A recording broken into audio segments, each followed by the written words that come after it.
ॐ भद्रं कर्णेभिः शृणुयाम देवा भद्रं पश्येमाक्षभिर्यजत्राः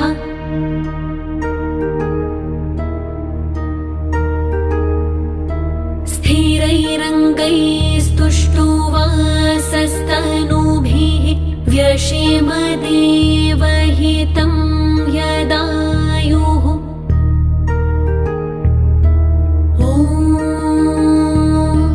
स्वस्ति न इन्द्रो वृद्धश्रवाः स्वस्ति न पूषा विश्ववेदाः स्वस्ति नस्तार्क्ष्यो अरिष्टनेमि स्वस्ति नो बृहस्पतिर्दधातु। ॐ शान्ति शान्ति शान्तिः।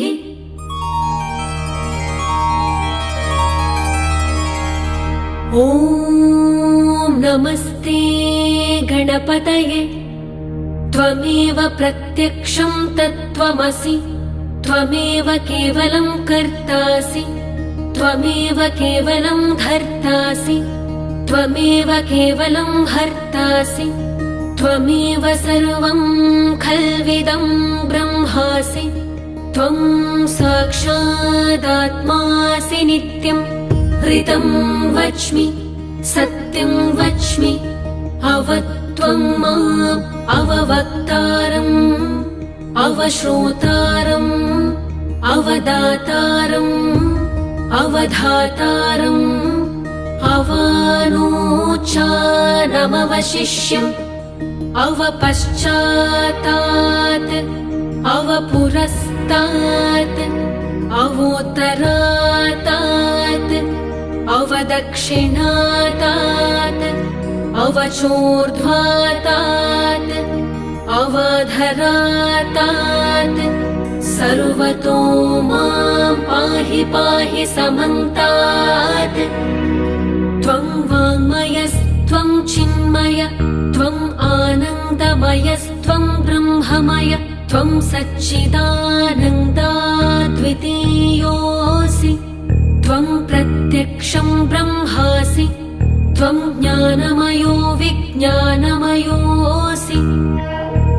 सर्वं जगदिदं त्वत्तो जायते सर्वं जगदिदं त्वत्तस्तिष्ठति सर्वं जगदिदं त्वयि लयमेष्यति सर्वं जगदिदं त्वयि प्रत्येति त्वं भूमिरापो नलो निलो नभः त्वं चत्वारि वाक्पदानि त्वं गुणत्रयातीतः त्वं देहत्रयातीतः त्वं कालत्रयातीतः त्वं मूलाधारस्थितोऽसि नित्यं त्वं शक्तित्रयात्मकः त्वां योगिनो ध्यायन्ति नित्यम् त्वं ब्रह्मा त्वं विष्णु त्वं रुद्र त्वं इन्द्र त्वं अग्नि त्वं वायु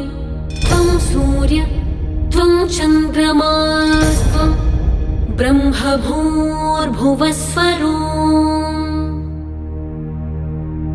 गणादिं पूर्वमुच्चार्य वर्णादिं तदनन्तरम् अनुस्वार परतरः अर्धेन्दुलसितम् तारेण रुद्धम् एतत्तव मनुस्वरूपम् गकारः पूर्वरूपम् अकारो मध्यमरूपम् अनुस्वारश्चान्त्यरूपम् बिन्दुरुत्तररूपम् नादः सन्धानम् सहिता सन्धिः सैषा गणेशविद्या गणकर्षिः निच्छ्रुतगायत्री छन्दः गणपतिर्देवता।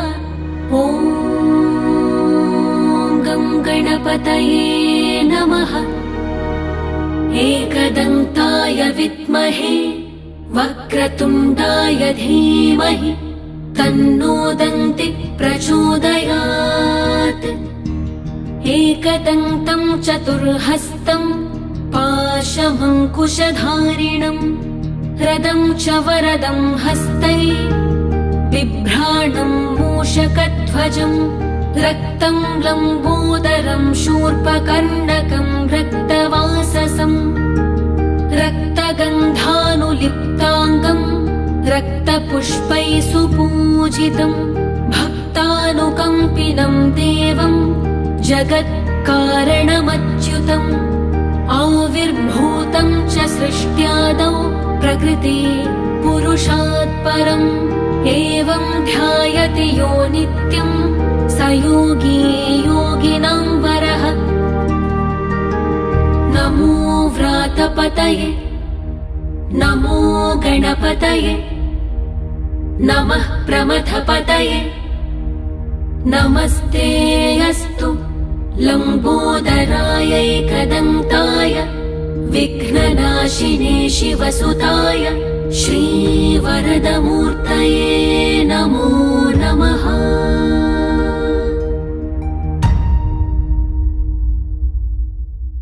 ॐ नमस्ते गणपतये त्वमेव प्रत्यक्षं तत्त्वमसि त्वमेव केवलं कर्तासि त्वमेव केवलं धर्तासि त्वमेव केवलं